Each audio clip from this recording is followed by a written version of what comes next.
Hey guys, I wasn't gonna go live. I was out yard cleaning and oh my God, my blood pressure just shot through the roof. So I had a shower and I'm still ugh.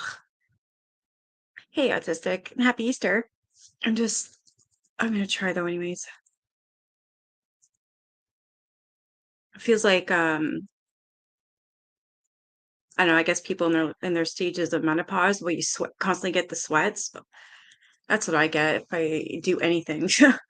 It sucks. I'm on medication for it, which makes it so when I'm sitting still, I don't sweat. But if I mop or even if I have a shower, if I pick up sticks or if I shovel, especially, I just, wow, it's too much. It's ridiculous.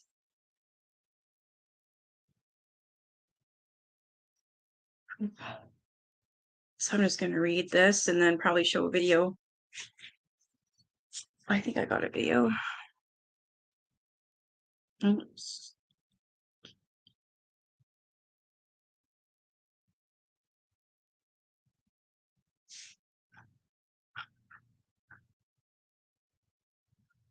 I did.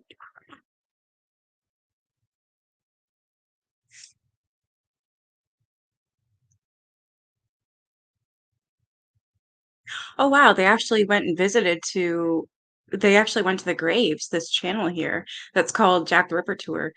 Amazing. It's a really good channel if you want everything Jack the Ripper. It's amazing. I do recommend it.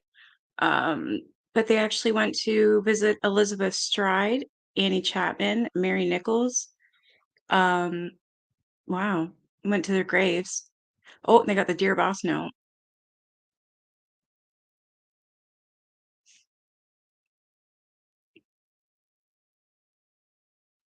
Hey, Mama 3. Hey, Zuna.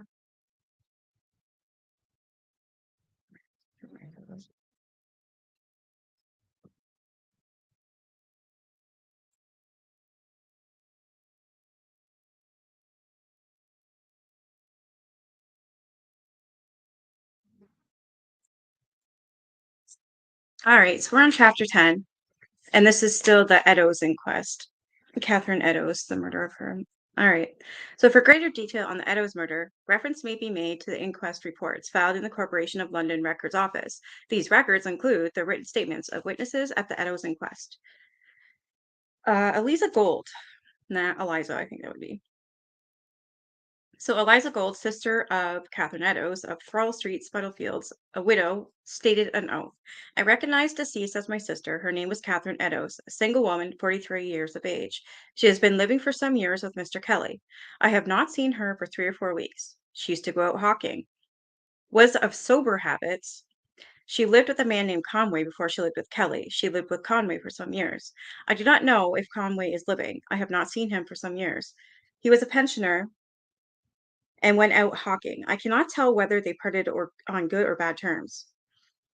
By Mr. Crawford, I have not seen her since she parted from Conway. I saw deceased with Kelly about 3 to 4 weeks ago. They were on good terms. They were lodging together at 55 Flower in Dean Street at a person's of the name of Smith. I have not seen her since. John Kelly says, John Kelly, laborer at 55 Flower Street and Dean Street, Spitalfields, gave his statement on oath. I have seen the body of Catherine Eddowes. I knew her as Catherine Conway. I have known her for 7 years and have been living with her the whole of that time.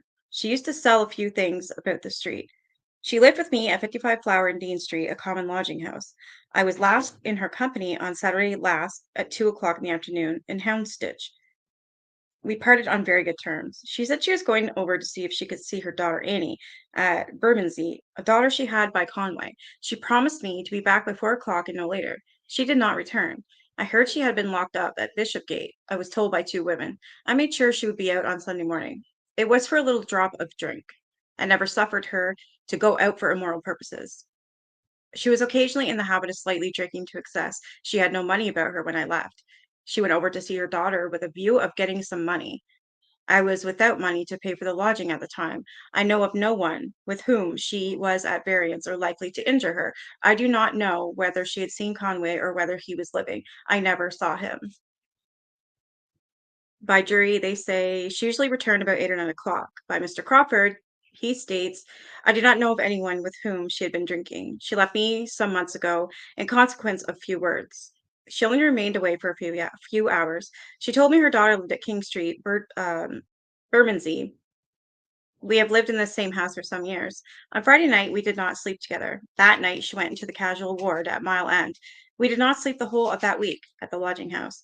We were hop picking until Thursday. We both went to the casual ward on Thursday night at Shoe Lane. I saw a deceased on Saturday morning, 8 o'clock. She had some tea and coffee, which she had bought after I pawned my boots. She was sober when we parted. She has never brought money to me in the morning that she has earned at night. My wife pawned the boots. The date is the 28th from John Kelly. Frederick William Wilkinson of 55 Flower and Dean Street, Brick Lane, Spitalfields, deputy of the lodging house, was sworn and stated. So he says, I have known Catherine Eddowes and Kelly for the last 7 or 8 years. They passed as man and wife. They live on very good terms. They had a few words now and again when she was in drink. Deceased got her living by hawking about the streets and cleaning amongst the Jews. When they were there, they were pretty regular in their rent. She did not often drink. She was very a jolly woman. I never saw Kelly drunk. I saw deceased on Friday afternoon when she returned from hopping. I did not see Kelly. She went out Friday night. I saw her again Saturday morning along with Kelly between 10 and 11. I did not see Catherine again until I saw her in the mortuary. She was generally in bed between 9 and 10 at nights when they stopped there. I did not know her to walk the street. I'm assuming that's like another thing for a prostitute, maybe. I never knew or heard of her bed being intimate with anyone but Kelly. She used to say she was married to Conway and her name was bought and paid for. She was not at variance with anyone that I know of. She was quite sober on Saturday when I last saw her. When Kelly came in on Saturday night between 7:30 or 8, I asked him, Where's Kate? He said, I have heard she's been locked up and you took a single bed. A single bed is 4D, a double bed is 8D. By Mr. Crawford. So he states, I should say it was 4 or 5 weeks since they slept together at this house. They had been hopping. I am quite positive he never went out on Saturday night. On the Saturday morning, she was wearing an apron. She was not dressed in anything particular. No stranger came in between 1 and 2 on Sunday morning to take a bed. I cannot recollect whether any stranger came in at 3 o'clock. And that was from Frederick William Wilkinson. And this report is from Edward Watkins, City Police Constable 881, swore that I have been in police for 17 years. On Saturday, 29th September, I went on duty a quarter to 10. My beat returns from Duke Street, Aldgate, through Headinge Lane, a portion of Bury Street, through Cree Church Lane into Leadenhall Street. Hey, Deb. Along Leadenhall Street into Mitre Street, then into Mitre Street, round the square into Mitre Street, then into King Street, along King Street to St. James Place, round St. James Place, thence into Duke Street. Okay, so he does the whole circle. It takes about 12 or 14 minutes. I had been continuously. You haven't ate your cereal yet, Leland? You haven't even touched your cereal. The one I bought yesterday. I'm sorry you haven't.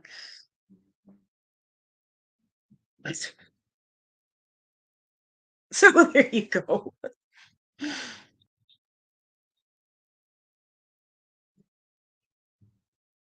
I've been continuously patrolling that beat from 10 in the evening until 1:30 o'clock. That sounds so funny, 1:30 o'clock. Nothing excited my attention during those hours. I passed through Motor Square about 1:30 on Sunday morning. I had my lantern free and my belt on. I looked into the different passages. At 1:30, nothing excited my attention. I saw no one about. No one could have been in any portion of the square without me seeing. I next came at 1:44. I turned to the right. I saw the body of the woman lying there on her back with her feet facing the square, her clothes up above her waist. I saw her throat was cut and her bowels protruding. Can you imagine what kind of sight that would be? Oh my gosh, I couldn't. The stomach was ripped up. She was lying in a pool of blood. I ran across the road to Mers, Kearley, and Tongue. The door was ajar. I pushed it open and called to the watchman who was inside. He came out. I sent him for assistance. I remained by the body until the arrival of Police Constable Holland. Dr. Sequeira followed. Inspector Collett arrived about 2, and Dr. Gordon Brown, the surgeon, to the police force. I did not hear the sound of any footsteps at the time. I entered to one was in the square. I entered to no one in the square. No, I at the time I entered, no one was in at the time I entered, no one was in the square. There we go. Not as much today. It's cute almost. Like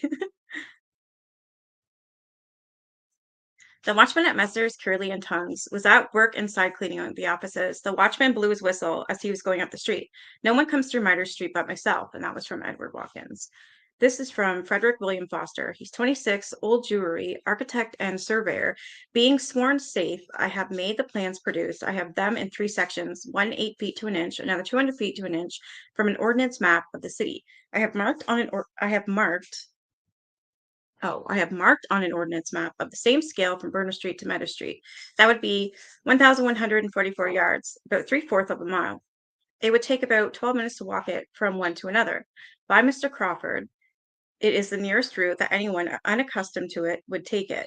There are two routes to Goldstone Street and one from Church Passage through Duke Street crossing Houndsditch through Gravel Lane, Stony Lane crossing Petticoat Lane through to Goldstone Street. A person going from Mitre Square to Flower and Dean Street would go as the most direct route across Goldstone Street. It would take within one-fourth of an hour to get there. And that was from Frederick W. Foster. Hey, Kimmy. Oh my God. Leland, can you shut him up?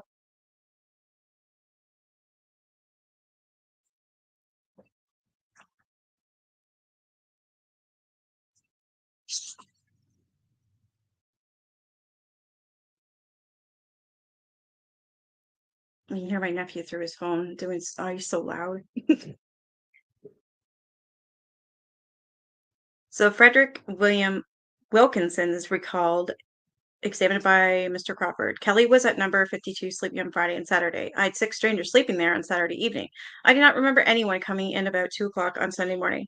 I remember the police coming in about 3 o'clock. No register of the time or of the persons coming in is kept by me. And that's from Frederick William Wilkinson. Edward Collard. There's two Edward Watkins, Edward Collard. Okay, he was an inspector, city police, being sworn safe. At 5 minutes before 2 on Sunday morning, I received information at Bishopgate Street Station that a woman had been murdered in Mitre Square. Information was telegraphed to headquarters, and I dispatched a constable to Dr. Gordon Brown and proceeded to Mitre Square, arriving there at 2 or 3 minutes past 2.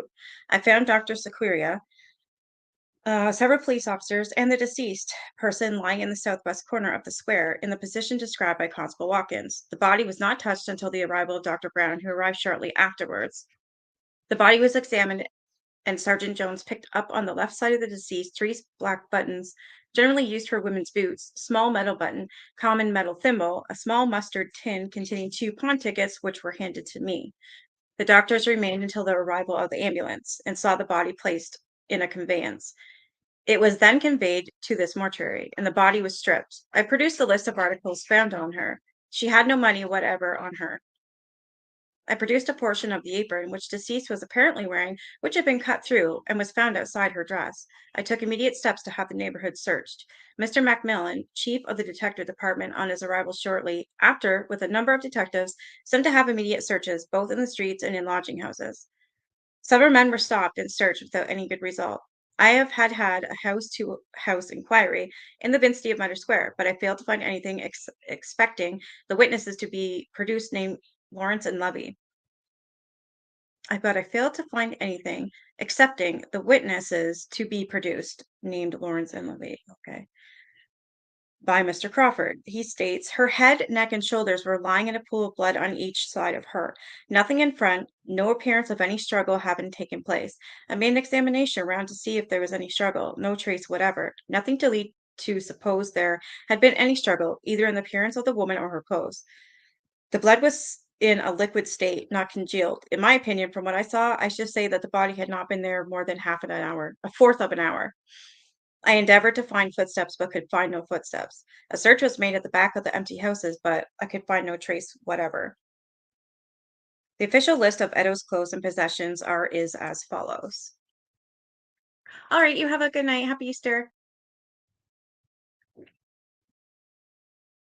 Black straw bonnet. So she had a black straw bonnet trimmed with green and black velvet and black beads, black strings. The bonnet was loosely tied and had partially fallen from the back of her head. No blood on the front, but the back was lying in a pool of blood, which had run from the neck. Hey, Tina. black cloth jacket she was wearing as well. It was an imitation fur edging, round collar, fur round sleeves, no blood on the front outside, large quantity of blood inside and outside, back, outside back, very dirty with blood and dirt. Two outside pockets, trimmed black silk braid and imitation fur. Her chintz skirt was 3 flounces, brown button on waistband, jagged cut, 6.5 inches long from waistband, left side of front, edges slightly bloodstained, also blood on the bottom, back and front of skirt.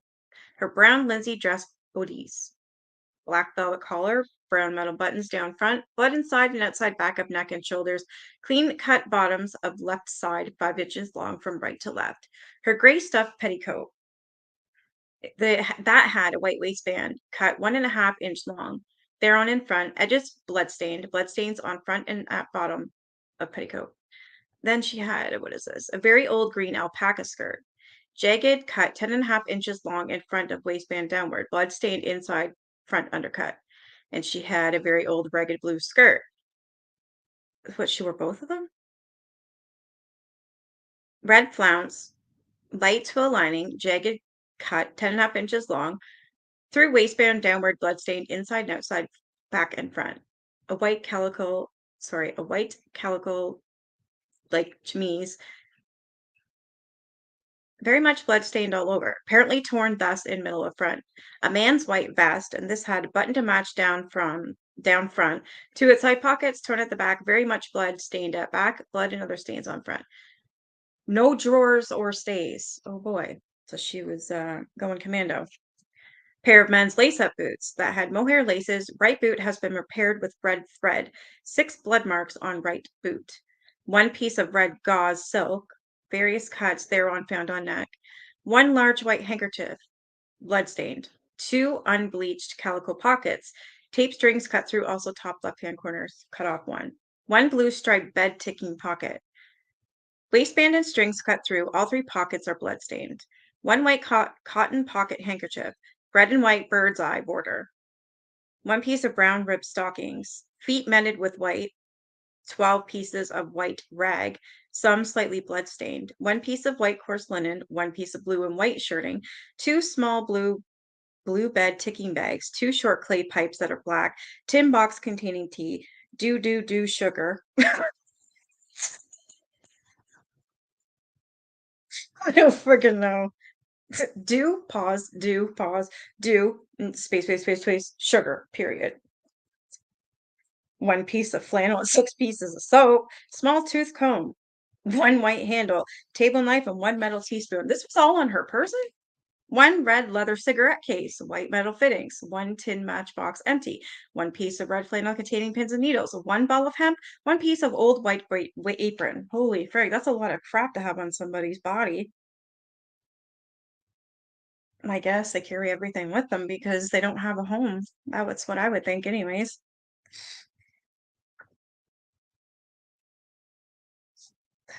So Frederick Gordon Brown states he lives at Cemetery Finsbury Circus.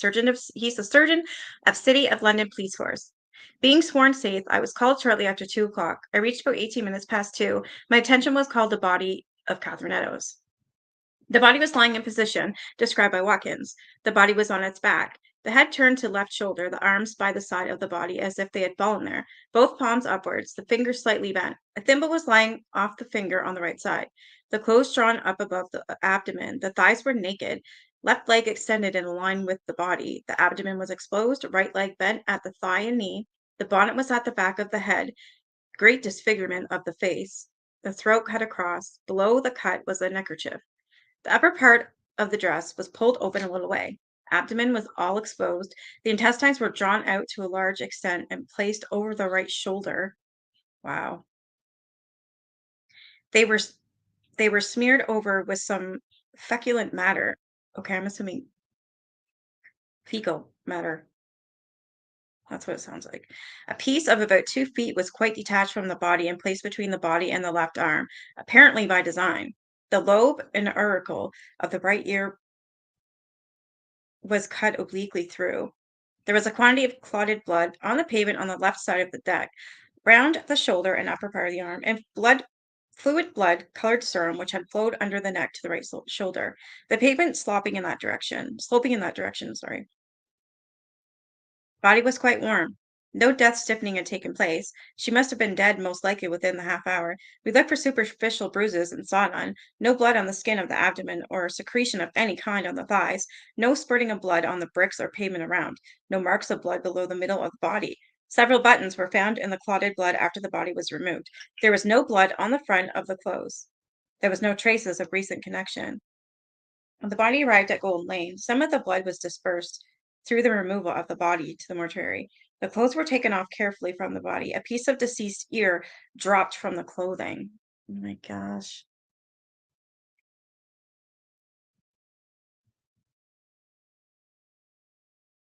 Made a post-mortem examination at 2:30 on Sunday afternoon. Rigor mortis was well marked. Body not quite cold.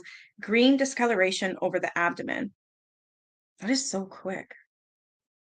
After washing the left hand carefully, a bruise the size of a sixpence, recent and red, was discovered on the back of the left hand between the thumb and first finger. A few small bruises on right shin of older date. The hands and arms were bronzed. No bruises on the scalp, the back of the body, or the elbows. The face was very much mutilated. There was a cut about a fourth of an inch through the lower left eyelid, dividing the structures completely through the upper lid on that side. There was a scratch through the skin on the left upper eyelid, near to the angle of the nose. The right eyelid was cut through to about half an inch. There was a deep cut over the bridge of the nose extending from the left border of the nasal bone down near to the angle of the jaw on the right side, across the cheek. This cut went into the bone and divided all the structures of the cheek except the mucous membrane of the mouth. Sounds like you just tried to like obliterate her face here. The tip of the nose was quite detached from the nose by an oblique cut from the bottom of the nasal bone to where the wings of the nose join on to the face. A cut from this divided the upper lip and extended through the substance of the gum over the right upper lateral incisor tooth. About half an inch from the top of the nose was another oblique cut. There was a cut on the right angle of the mouth as if by the cut of a point of a knife. The cut extended an inch and a half parallel with lower lip. There was, on each side of cheek, a cut which peeled up the skin, forming a triangular flap about an inch and a half. On the left cheek, there were two abrasions of the, I don't even know how to say that. No idea. There was a little mud on the left cheek, two slight abrasions of the epithelium. I don't know what that is. Under the left ear. The throat was cut across to the extent of about 6 or 7 inches. A superficial cut commenced about an inch and a half below the lobe and about 2.5 inches behind the left ear and extended across the throat to about 3 inches below the lobe of the right ear. The big muscle across the throat was divided through on the left side. The large vessels on the left side of the neck were severed. The larynx was severed below the vocal cords. Holy crap, you did a number on her.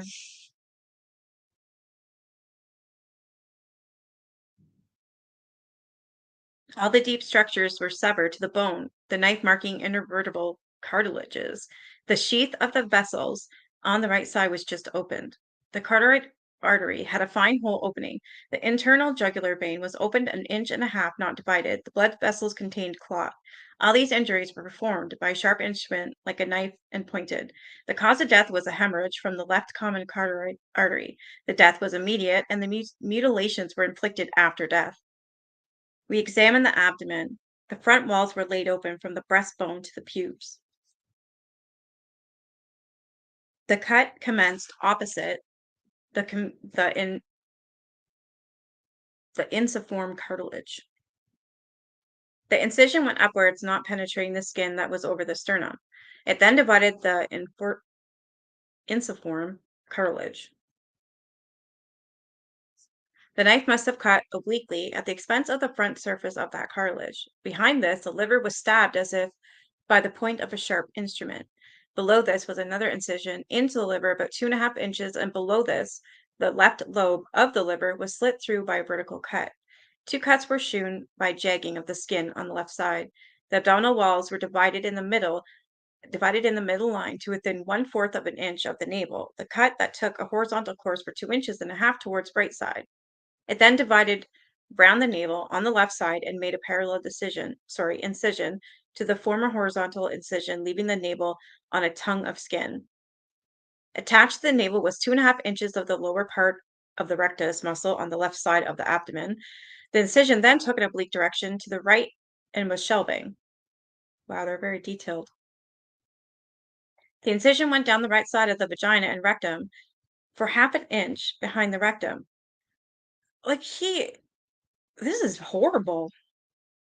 There was a stab of about an inch on the left groin.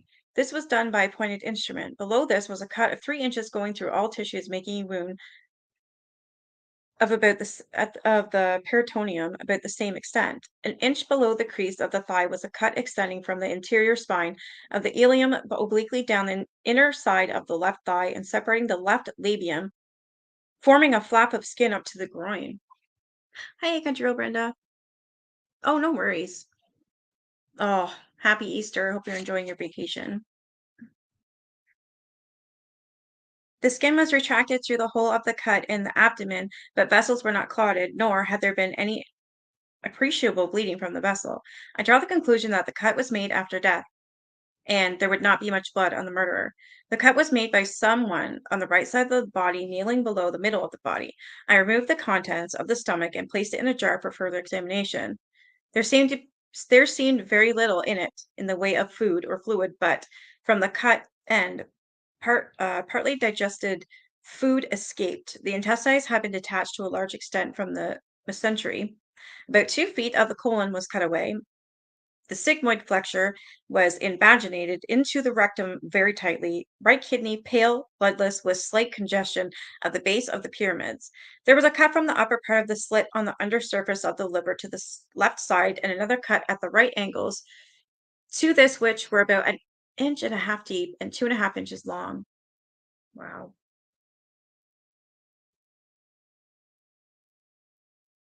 The liver itself was healthy. The gallbladder contained bile. The pancreas was cut, but not through, on the left side of the spinal column. 3.5 inches of the lower border of the spleen by half an inch was attached only to the peritoneum. The peritoneal lining was cut through on the left side and the left kidney carefully taken out and removed. The left renal artery was cut through. I should say that someone who knew the position of the kidney must have done it. Did you do?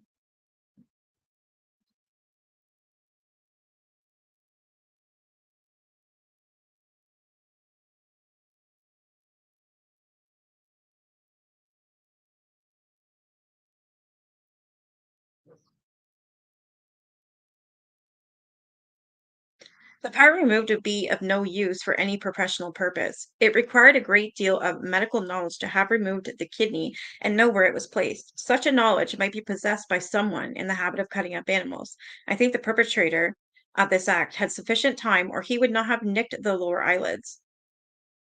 It would take at least 5 minutes. I cannot assign any reason for these parts being taken away. I feel sure there's no struggle. I believe it was the act of one person. The throat had been so instantly severed that no noise could have been emitted.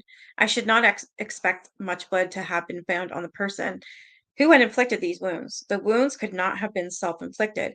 My attention was called to the apron. It was the corner of the apron with a string attached. The blood spots were of recent origin. I have seen a portion of an apron produced by Dr. Phillips and stated to have been found in Goulstone Street. It is impossible to say it's human blood. I fitted the piece of apron with a new piece of material on it, which had been evidently sewn on the piece I have. The seams of the borders of the two actually corresponding. Some blood and apparently fecal matter was found on the portion found in Goulstone Street. I believe the wounds on the face to have been done to disfigure the corpse. You think? That was adjourned until Thursday.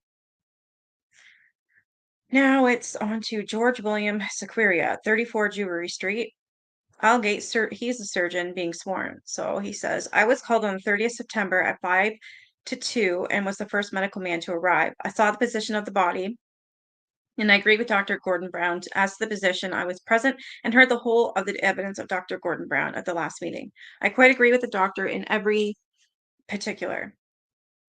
I know the locality. This is the darkest portion of the square. There would have even been sufficient light to enable the perpetrator of the deed to have committed the deed without the addition of any extra light.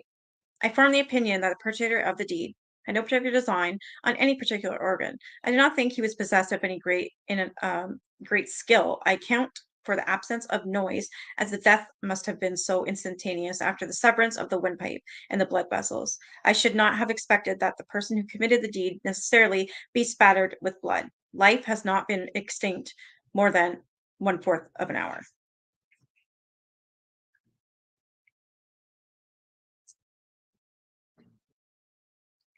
William Sedgwick Saunders, 13 Queen Street, Cheapside, and he is Doctor of Medicine, fellow of the Institute of Chemistry, fellow of the Chemical Society, and a public analyst for the City of London. I received the stomach from Dr. Gordon Brown, carefully sealed with his own private seal. The ends of the stomach have been carefully tied, but its contents not been interfered with in any way. I carefully examined the stomach and its contents, more particularly for poisons of the narcotic class, with negative results, there not being the faintest trace of these or any other poison. By Mr. Crawford, he states, I was present at the postmortem. I agree with Dr. Brown and Dr. Sequeria that the wounds were not inflicted by anyone possessing great anatomical skill, and I agree that the perpetrator of the deed had no particular design to any particular organ. Annie Phillips, of 12 Dalestone Grove, Southwark Park Road, wife of Lewis Phillips, a lamp black Packer being sworn safe. I am daughter of deceased. So I'm the daughter of Catherine Eddowes, who lived with my father. I have never seen the marriage lines, although she always told me she was married. His name was Thomas Conway. I have not seen him for the last 15 or 18 months. He was living with me and my husband at the 15 Anchor Street, Southwark Park. He was a hawker. He left suddenly without assigning any reason. We were not on good terms. I have never seen or heard of him since. He was a teetotaler. My mother and he lived on bad terms because she used to drink. I have not the least idea of where he is living now. He had no ill will to my knowledge against my mother. He left my mother between 7 and 8 years ago, entirely on account of her drinking habits. My mother told me he had been in the 18 Royal Irish. He has been a pensioner since I was 8 years old. I am now 23. He left my mother between 7 and 8 years ago. I have been in the habit of seeing deceased after she left my father. She has frequently applied for money. The last time I saw her was 2 years and 1 month. I saw nothing of her on Saturday, the day previous to her death. I formerly lived in King Street, Bermondsey. I left there 2 years ago. I did not leave my address when I left King Street. Bermondsey, King Street, Bermondsey. I have two brothers by Conway. They live in London. My mother did not know where to find either of them. They were purposely kept from her to prevent her being applied for the money. Jury says my father was aware she was living with Kelly by Mr. Crawford. My father might have belonged to the Connaught Rangers. My mother waited on me in my confinement 2 years and 2 months ago. I saw Kelly and deceased in a lodging house in Flower and Dean Street about 3 years ago. I knew they were living as man and wife. My father is living with my two brothers, ages between 15 and 20. I have not seen or heard from them for 15 months, and I cannot give the clue to assist the police in finding them. That was from Annie Phillips. John Mitchell, he was a detective sergeant, city police, and being sworn safe. I have made every inquiry to find the father and brothers of the last witness without success. I have found a pensioner named Conway, but he is not the man. I, with other officers, have used every endeavor and inquiry possible to be made with a view to trace the murderer. It's from John Mitchell. Baxter Hunt. He's a detective constable of the City of London Police, and he was being sworn. I discovered Conway, the pensioner belonging to the 8th Royal Irish. I have confronted him with two of the deceased sisters, and they have failed to recognize him as the man who used to live with the deceased. I have made every endeavor to trace the Conway mentioned by the last witness without success. Lewis Robinson, he was City Police Constable 931. He was being sworn in. On the 29th at 8:30, I was on duty in Aldgate High Street. I saw a crowd of persons outside number 29. I saw there was a woman whom I have since recognized as Catherine Eddowes lying on the footway drunk. I asked if there was I asked if there was one that knew her or knew where she lived, but I got no answer. I picked her up and carried her to the side by the shutters, and she fell sideways. I got assistance. We then took her to the Bishopgate Street police station. When asked her name, she made the reply nothing. We then put her in the cells. No one particular appeared to be in her company when we first picked her up. The last time I saw her in the police cell was at 10 to 9. She was wearing an apron. I believe the apron produced was the one she was wearing. By the jury, she smelt very strongly of drink. James Byfield. He was a station sergeant of Bishopgate Police being sworn in. I remember Catherine Eddowes being brought in at 1/4 to 9 on the evening of the 29th. She was very drunk, having to be supported by the two constables who brought her in. She was taken back to the cell and detained there until 1 o'clock in the morning when she was sober. I discharged her after she gave the name and address, which she was unable to do when brought in. She gave the name of Mary Ann Kelly, 6 Fashion Street, Spitalfields. She said she had been hopping. George Henry Hutt is a police constable, 968, City of Gaylor, uh, of Bishopgate Street Station. So on Saturday the 29th, 1/4 to 10 at night, I took over the prisoners, among them the deceased woman. I visited her several times until 5 to 1 on Sunday. I found Catherine Eddowes was sober, brought from the cell into the office, and after giving the name of Mary Ann Kelly, she was discharged. I pushed open the swing door leading to the passage and said, "This way, missus." She passed along the passage to the outer door. I said to her, "Please pull it too." And she said, "All right, good night, old cock." She pulled the door within half a foot and she turned to the left, leading towards Houndsditch. All right, good night, old cock. That's nice. She left the station at 1 o'clock and was capable of taking care of herself. When bringing her out of the cell, she asked what time it was. I replied, "Too late for you to get any more drink." Nice. She said, "Well, what time is it?" I said, "Just on 1, and I shall get a damned fine hiding when I get home," I said. "And serve you right, you have no right to get drunk." I noticed she was wearing an apron. I believe the one produced was the one she was wearing when she left the station. It would take 8 minutes ordinary walking to get to Mitre Square. George James Morris, who was a watchman to Messrs. Clearly and Tongue, wholesaler of grocers on Mitre Square. I went on duty at 7 in the following of the 29th. I was occupied for the most of the time in cleaning the offices and looking about the warehouse at 1/4 to 2. Police Constable Watkins, who was on the Mitre Square beat, knocked at my door, which was slightly on the jar at the time. I was then sweeping the steps down toward the door. The door was knocked or pushed. I was then about 2 yards from the door. I turned round and opened the door wide and saw Constable Watkins. He said, "For God's sakes, mate, come to my assistance." I said, "Stop till I get my lamp." I immediately went outside. I said, "What's the matter?" "Oh dear," he said, "there's another woman cut up to pieces." I said, "Where is she?" He said, "In the corner." I went over to the corner and shooed my light on the body. I immediately blew my whistle and ran up Mitre Street into Aldgate. I saw no suspicious person. About then, two constables came up. They asked me what was the matter. I told them to go down to Mitre Square. There was another terrible murder. I then followed the constables down and took charge of my own premises again. I heard no noise of the square before I was called by Constable Watkins. If there had been any cry of distress, I must have heard it.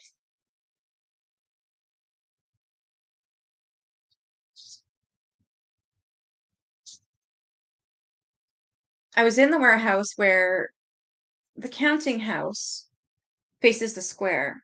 The door had not been ajar more than 2 minutes by Mr. Crawford. He says, I had not quitted the warehouse between 11 and 1. I had not seen Watkins before that evening.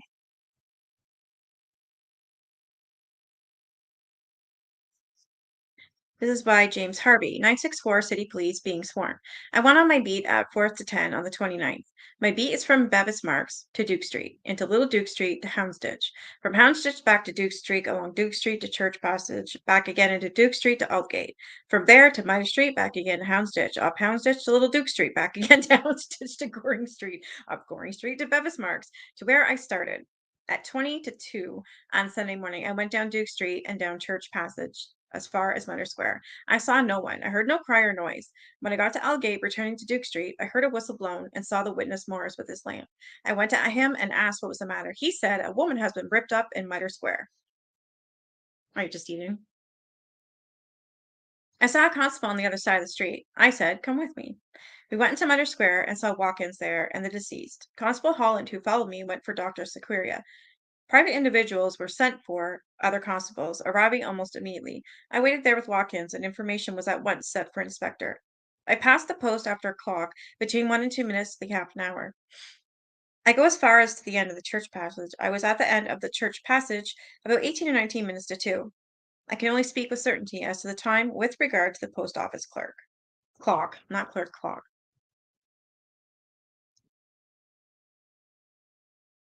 George Clapp, number 5 Mitre Street, Aldgate, being sworn safe. I am the carekeeper of the premises. The back of the house looks into the Mitre Square. I went to bed with my wife about 11 o'clock on Saturday night. The back of the house looks into Mitre Square. I was sleeping in the back room on the second floor during the night. I heard no sound or any noise of any kind. Between 5 and 6 o'clock in the morning was the first I heard of the murder. The only other person in the house was a Mrs. Two, a nurse in attendance on my wife. She slept on the third floor. Richard Pierce, 922 City Police. I live at number 3 Mitre Square. I went to bed at 12:30 on Sunday morning. I heard no noise or disturbance of any sort. At 20 past 2, I was called by a constable and first heard of the murder. From my window, I could see the spot where Catherine Eddowes was found. I'm the only tenant in the square. Joseph Lund, 45 Norfolk Road, Dalston, commercial traveler, being sworn safe. On the night of the 29th, I was at the Imperial Club. Mr. Joseph Levy and Mr. Harry Harris were with me. It was raining. We left there to go at 1:30, and we left the house about 5 minutes later. I walked a little further from the others, standing on the corner of Church Passage and Duke Street, which leads into Mitre Square. I saw a woman. She was standing with her face towards a man. I only saw her back. She had her hand on his chest. The man was taller than she. She had on a black jacket and a black bonnet. I have seen the articles with it was stated same clothes which I had seen upon the deceased. She appeared to be short. The man had a cloth cap on with a cloth peak. I have given a description of the man to the police. I doubt whether I should know him again. By Mr. Crawford. He states the number of the club is 16 and 17 Duke Street. It is 15 or 16 feet from the club to the passage where they were standing. I fixed the time by the club and my own watch at 1:30. I did not hear a word said. They did not either of them appear to be quarreling. They appeared conversing very quietly. I did not look back to see where they went. Joseph Hyman Levy, 1 Hutchison Street, Aldgate Butcher. He was being sworn in. He says, I was with the last witness and Harris at the Imperial Club in Duke Street. We got up to go home at 1:30. We came out about 3 or 4 times after the half hour. I saw a man and woman standing at the corner of the church passage. I passed on, taking no further notice of them. The man, I should say, was about 3 inches taller than the woman. I cannot give any description of either of them. We went down Duke Street into Aldgate, leaving the man and woman still talking behind. I fixed the time by the club clock. I said when I came out to Mr. Harris, look there, I don't like going home by myself when I see those characters about. There was nothing that I saw about the man and woman which caused me to fear them. Alfred Long, 254A Metropolitan Police Force. I was on duty in Goulston Street, Whitechapel, on the 30th September about 2:55 a.m. I found a portion of a woman's apron, which I produced. There appeared to be bloodstains on it. One portion was wet, lying in a passage leading to the staircase of 108 to 119 Model Dwelling House. Above it on the wall was written in chalk, "The Jews are the men that will not be blamed for nothing." I at once searched the staircase and areas of the building, but found nothing else. I at once took the apron to Commercial Road Police Station and reported it to the inspector on duty. I passed that spot where the apron was found at 2:20. The apron was not there when I passed then.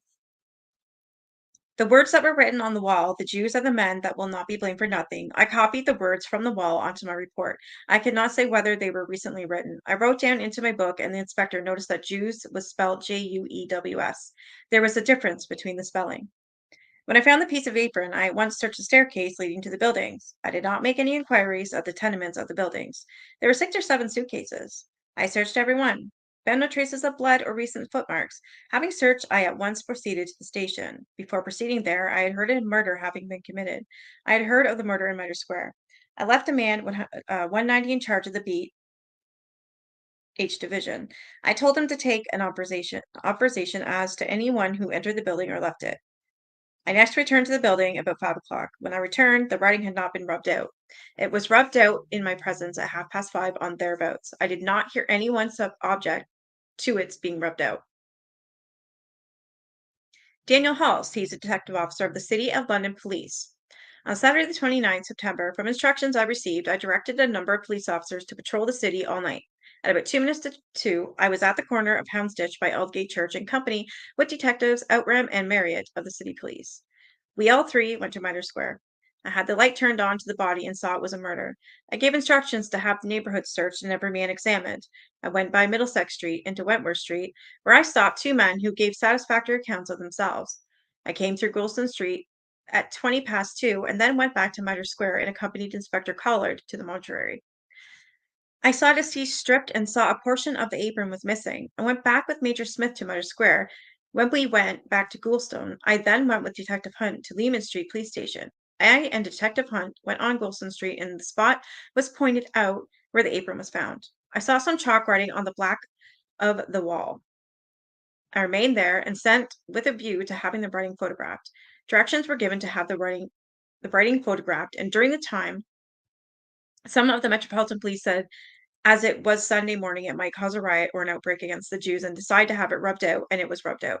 When Hunt returned, an inquiry was made at every tenement of the building, but we could gain no access, or sorry, no witness of anyone going in unlikely to be the murderer. At about 20 past 2, I passed over the spot where the piece of apron was found.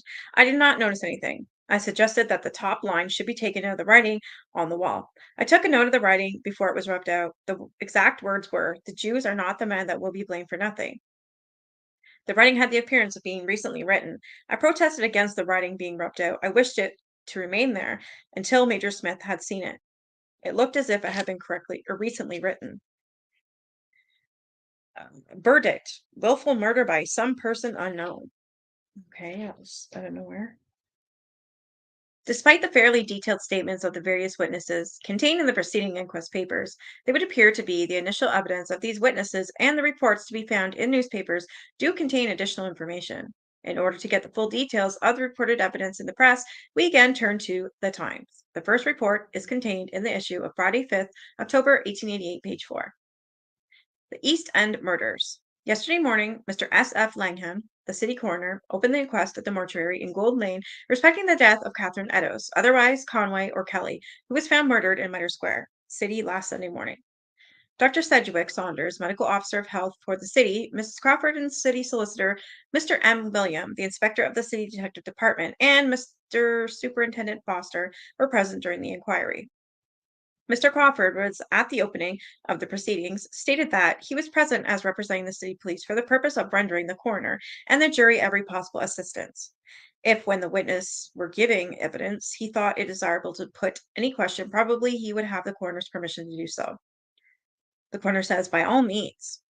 Eliza Gold says, or Eliza Gold was the first witness. She stated that she lived at number 6 Charles Street, Spitalfields, and was a widow. She recognized the deceased as her sister, whose name was Catherine Eddowes. She was not married, but was living with a man named Kelly. Her sister had not been married. Her age, last birthday, was 43, as well as a witness could remember. She had been living for some years with Kelly. Witness last saw her alive 4 or 5 months ago. She used to get her living by going out hawking. She was a woman of sober habits. Before she went to live with Kelly, she had lived with a man named Conway for some years. She had had 2 children by him, who were married.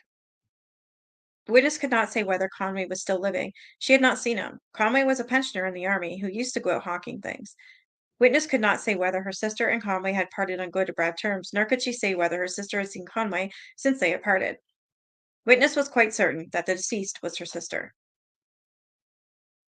By Mr. Crawford. They said she had not seen Conway for 7 or 8 years, and she could not say on what terms her sister had lived with Kelly. She had not seen them together for 3 or 4 weeks. They were then living together quite happily. Witness could not exactly fix the time when she saw them. They were living at time at 55 Flower and Dean Street, a common lodging house kept by a man named Smith. The last time she saw her sister alive was when the latter visited Witness, who was ill at the time. A discrepancy in her evidence was pointed out to the witness, who had stated in one part that the last time she saw her sister alive was 4 or 5 months ago, while in another portion of her evidence she had stated that it was 3 or 4 weeks ago. John Kelly was the next witness called. He stated that he lived at 55 Flower and Dean Street, Spitalfields. He was a laborer and jobbed about the markets. He had seen and recognized the body of the deceased as Catherine Conway. Witness had known her 7 years and had lived with her the whole of that time. She used to sell things in the streets and had lived with the witnesses at the lodging house in Flower and Dean Street. Witnesses Witness was last with the deceased at 2 o'clock on Saturday afternoon in Houndsditch. They parted there on very good terms. She said she was going to see if she could find her daughter Annie in Bermondsey.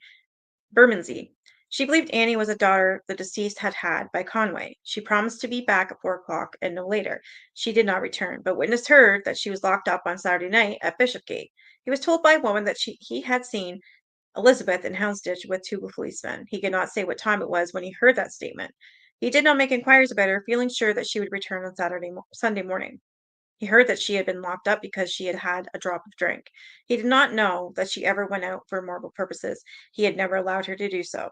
She was not in habit of drinking to excess, but occasionally she did so. She had no money about her when witness parted from her. Her object is going to Bermondsey was to see if she could find her daughter and get a little money from her, so that she need not walk the streets. You were asked before if she walked, or Mr. Crawford. This is from Mr. Crawford, sorry. Mr. Crawford asking John Kelly. You were asked before if she walked the streets, and you said she did not. Sometimes we were without money to pay for our lodging, and we were at time I speak of. Witness did not know of anyone with whom Catherine Eddowes was at variance or who would be likely to do her an injury. He did not know whether deceased had seen Conway of late. He had never seen Conway himself. He did not know when Catherine was discharged from custody by a juryman. She was in the habit of returning to her lodging at 8 or 9 o'clock. He had not inquired about her because he had felt sure she would return on Sunday morning. By Mr. Crawford. He did not know when with whom the deceased had been drinking on Saturday afternoon. She had not on any recent occasion absented herself at night time. Some time ago, a few months or weeks, she left witness. She supposed it was in consequence of their having had a few words, but she returned to him a few hours afterwards. He had had no angry words with the deceased on Saturday afternoon. She had told him that her daughter lived in King Street, Bermondsey. They had been living together for 7 years in Flower and Dean Street. On Friday night, at last, she did not sleep with witness. She had no money and went to the casual ward at Mile End. He slept that night at the lodging house mentioned. On the previous Monday night, they slept in Kent, where they were both hopping. They came up from Kent on Thursday, he believed. They had no money, and they went into the casual ward in Shoe Lane. They were together all Friday until the afternoon when he earned 60. She said to him, You take four and go to the lodging house and give me two, and I will go to the casual ward. He wanted to spend the money on food, and he told her that Fred, the deputy of the lodging house, would not turn them away if they had no money. She said she would go to the casual ward at Mile End and would see him on the following morning when he met her accidentally. She left him at 4 o'clock on Friday afternoon to go to Mile End for lodging.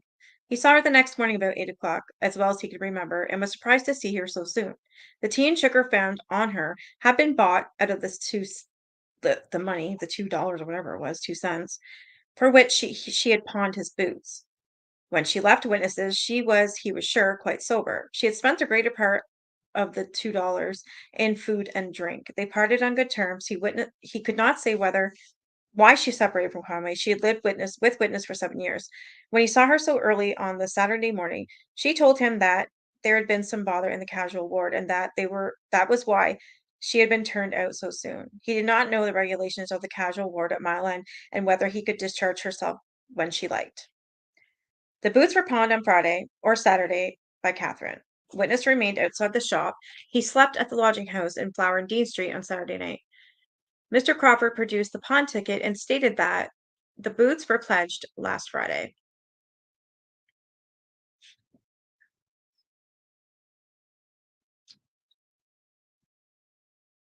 Frederick William Wilkinson, living in Brick Lane, Spitalfields, was next examined. He said he was deputy of the lodging house in Flower and Dean Street. He had known Kelly and the deceased for the last 7 or 8 years, and they passed as man and wife. They lived on very good terms, but they had a few words occasionally when Kate was in drink. Witness believed that deceased obtained her living by hawking things in streets and by charring. Whenever she and Kelly were at the lodging house, they were pretty regular in paying. She was not often in drink and was a very jolly woman, often singing. Witness had never seen Kelly in drink since he had known him. He saw the deceased on her return from hopping at the lodging house on Friday afternoon, but he did not see Kelly at the time. She went out on Friday night, and Witness saw her on the following morning between 10 and 11 o'clock with Kelly. Witness did not see her again until he saw her in the mortuary. To Witness's knowledge, the deceased had not been in the habit of walking the streets. When she and Kelly stopped at the lodging house, they came in generally between 9 and 10. He had never known or heard of her being intimate with anyone but Kelly.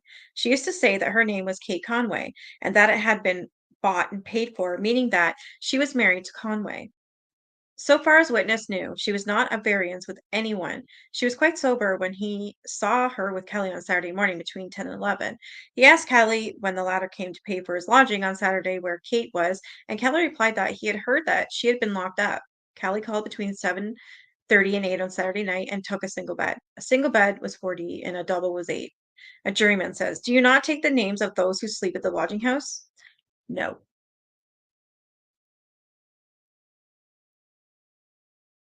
Yeah, how do you choose, right? I don't know. By Mr. Crawford. He believed the last time the deceased and Kelly slept together at the lodging house was 5 or 6 weeks ago before they went hopping. Kelly was there on Friday and Saturday nights. Deceased was not there on Friday or Saturday. He did not ask Kelly where she was on Friday, and the reason why he asked the question on the Saturday night was because he had seen them together on that morning. Kelly went to bed at 10 o'clock on Saturday night, and witness was quite positive that he did not go out again.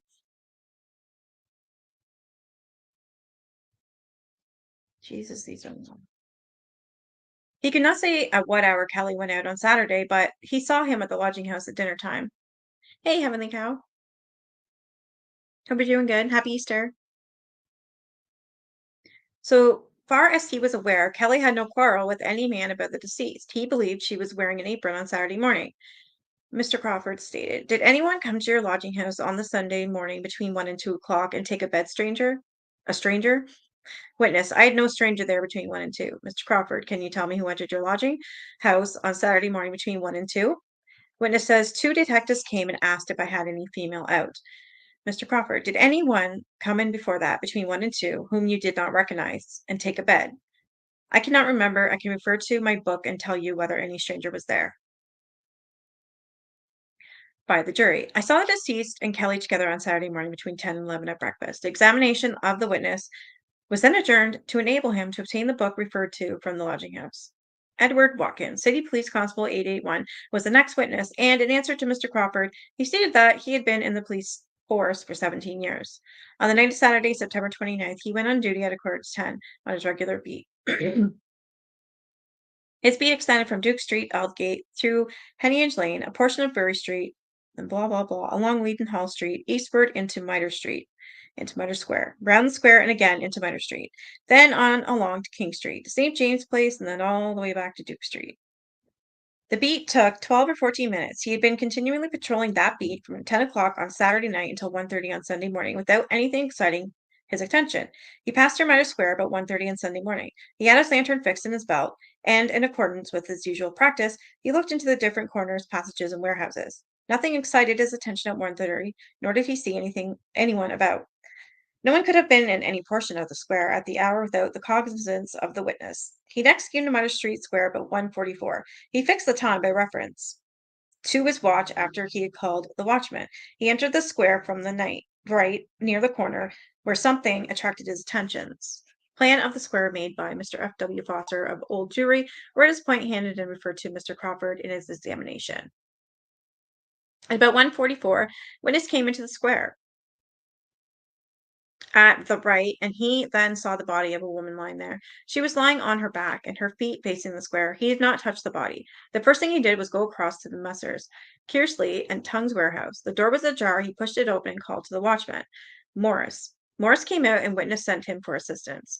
Witness remained by the side of the body till the arrival of police constable Holland. No one was there with the witness till Holland arrived, and he was followed by Dr. Squeria. Inspector Collard arrived about 2, and Dr. Golden Brown, surgeon to the city police force, followed.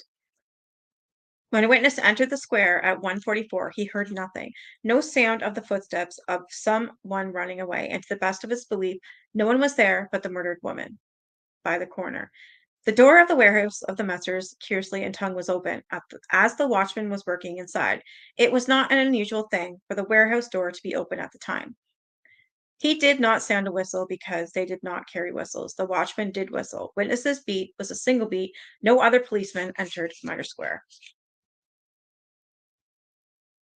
All right, I'll stop there. My throat's killing me. But I wanted to show you these graves. This channel is awesome.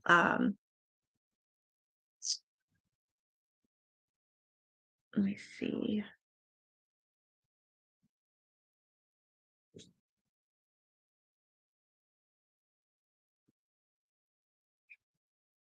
Yeah, this channel is called Shack the Ripper Tour.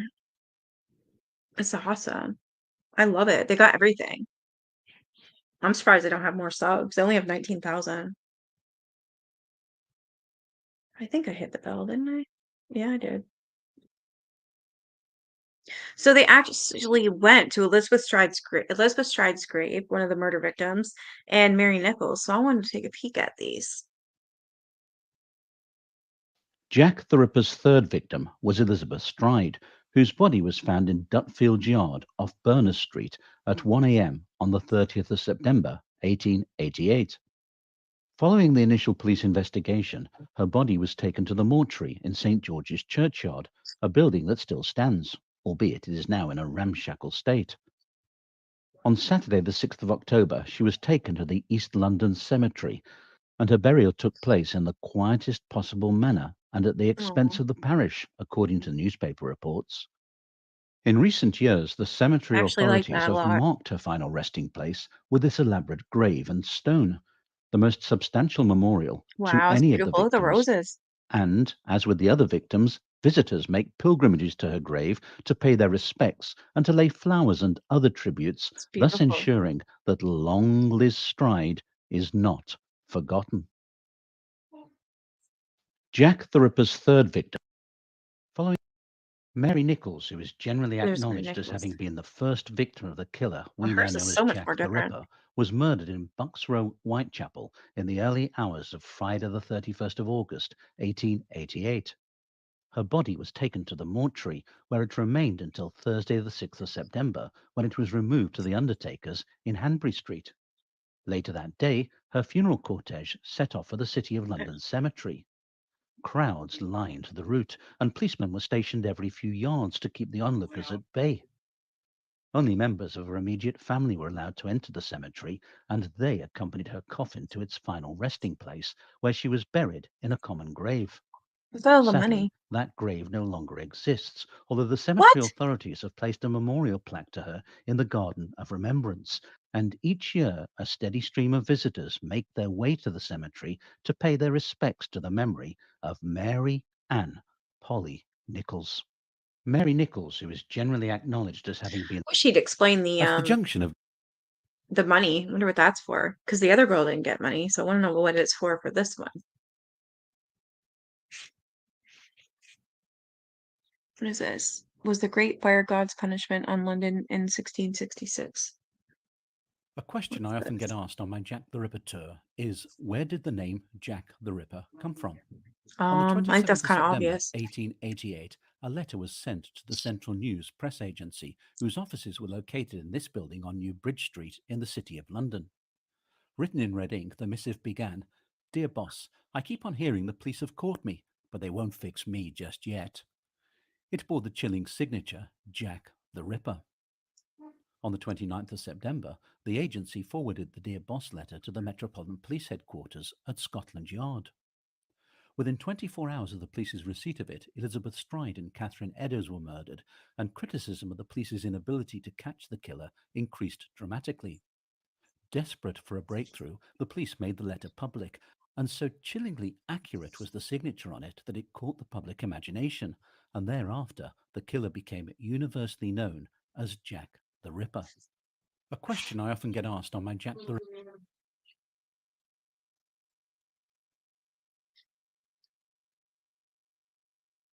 I just want to see what else he's got in here.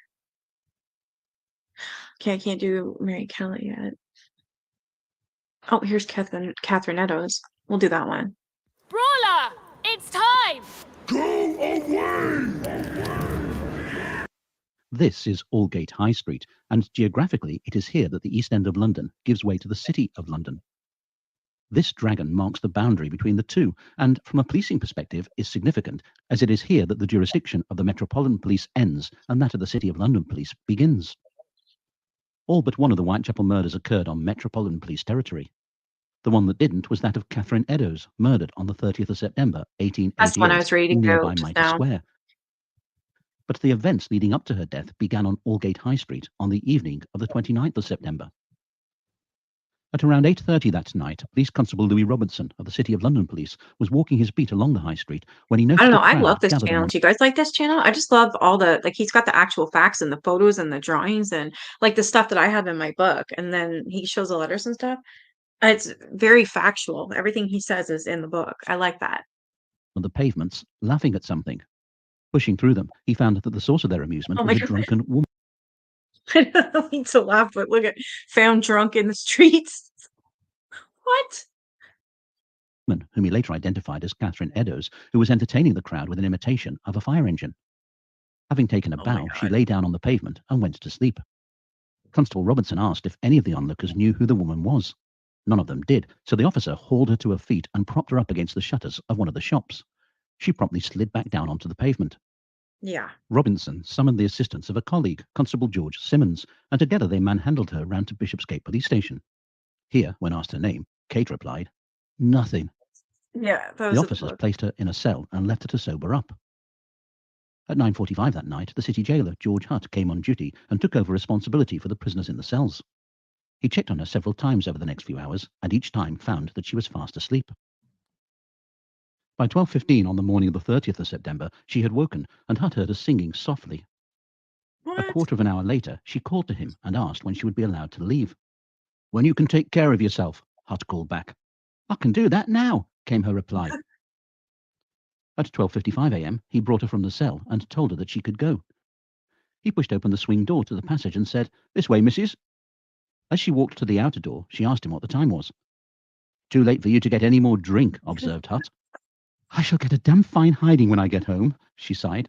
Hutt was not in the least bit sympathetic. "And serve you right," he replied. "You have no right to get drunk." Okay. Hutt That was escorted her to funny the reading station's that too. side door, which exited onto the dark and narrow Rose Alley, which still exists today alongside the modern Bishopsgate Police Station. As Kate left the station, Hutt asked her to shut the door behind her. "All right," she chirped. "Good night, old cock." So saying, she made her way along Rose Alley and turned along Bishopsgate, heading in the direction of Houndsditch. She would be dead within the hour. Hutt later estimated that That's it would have crazy. taken her around 8 minutes ordinary walking to reach Mitre Square. The tragedy of Catherine Eddowes is that she was found drunk on City of London police territory. Had she been a few yards to the east of Aldgate High Street, just beyond the traffic lights, she would have been on Whitechapel High Street and within the jurisdiction of the Metropolitan Police. The two forces had different ways of dealing with drunks.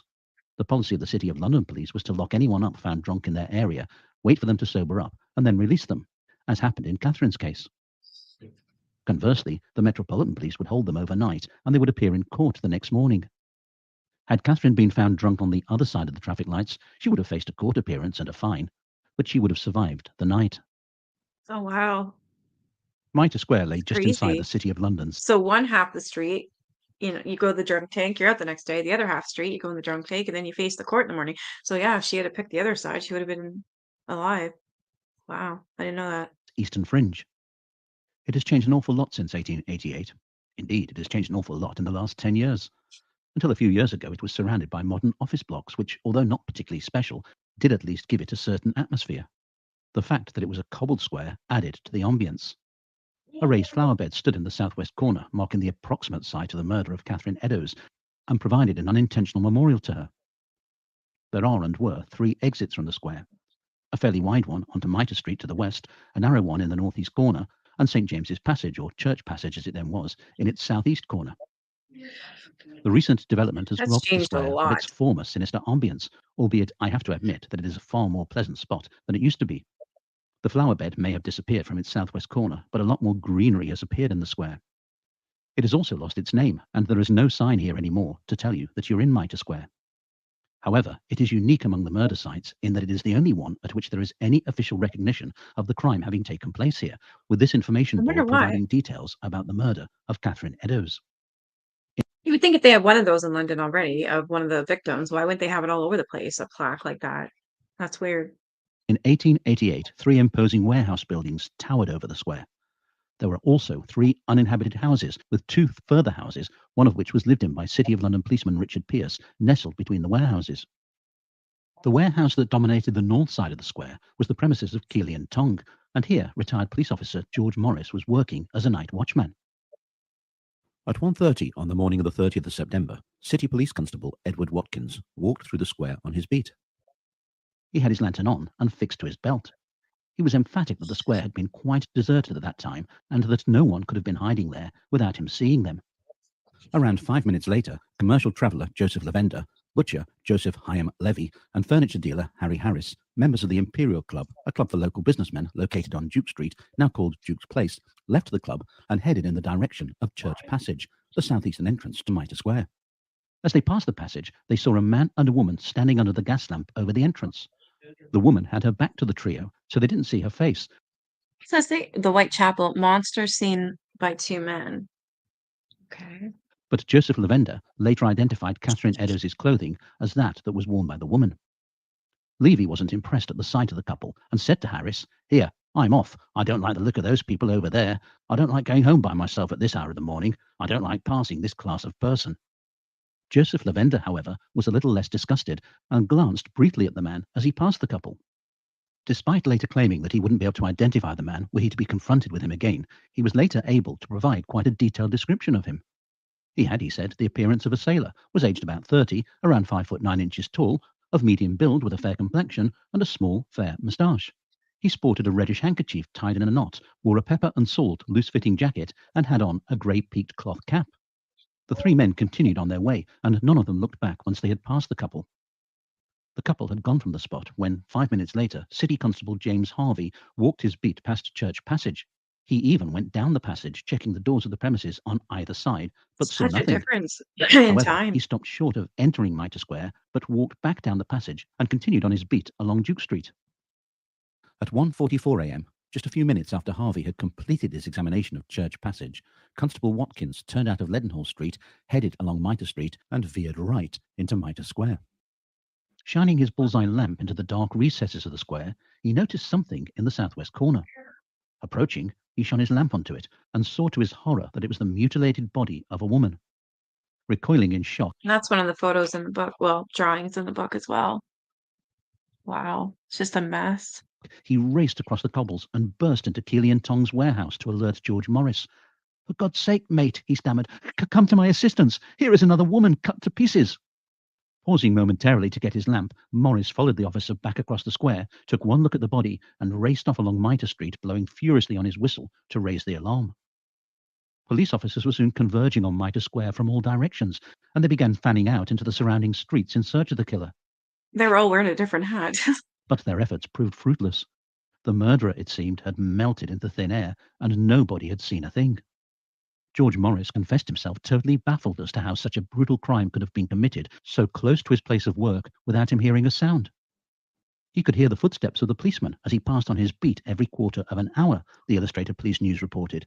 It was only the other night that he remarked to some policeman that he wished the butcher would come round Mitre Square and he would give him a doing. Yet the butcher had come, and he was perfectly ignorant of it. That's crazy. Like, every time Jack the Ripper strikes, he's around policemen. Like, they're all doing their beat around, like, different blocks. They're all there. It's just crazy to me how he always gets away with it. It's almost like tag, you're it, and he's gone and never heard or seen from again. It's crazy.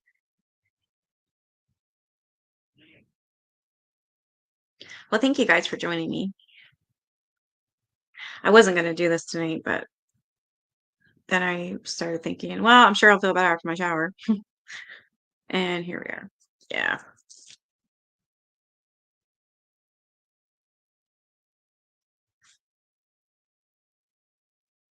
Oh my God, you're cute. Look at that tongue.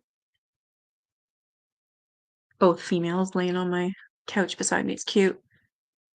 Right? It's like tag, you're it. And then he's gone with every single one and every single murder that he does. They get worse and worse. Like worse and worse. The last one is the one that's the worst one. Like the Catherine Eddowes, that's horrible.